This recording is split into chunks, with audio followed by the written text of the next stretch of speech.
తంతు ప్రతిరోజు కిరణ్య స్కూల్కి వెళ్ళేటప్పుడు నేను స్కూల్కి వెళ్తా అక్క స్కూల్కి వెళ్తా అని రోజు స్కూల్లో జాయిన్ చేద్దామంటే మన బుడ్డోడి ఏజ్ ఎలిజిబుల్ కాదు, ఎందుకంటే 2.5 years. సో ఫైనల్గా ప్లే స్కూల్లో వేద్దామని చెప్పేసి కావాల్సిన బ్యాగు, వాటర్ బాటిల్, బాక్స్ అన్నీ అరేంజ్ కనుక్కొని సరే అని జాయిన్ చేయడానికి తీసుకెళ్ళిన. సో తీసుకెళ్ళిన తర్వాత ఒక 5 minutes లోపలికి వెళ్ళి ఆడుకున్నాడు. తర్వాత ఆయన పరిస్థితి చూడండి.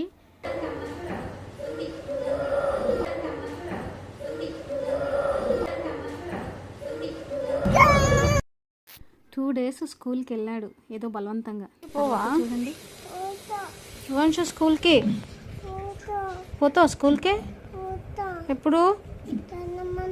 ఈరోజు సండే మండేనే దాపోదాల్గా. రువాన్ష్ ఇలా డిసైడ్ అయ్యాడు సండే మండే పోవడానికి. సండే మండే ఎప్పుడు వస్తుందో చూడాలి.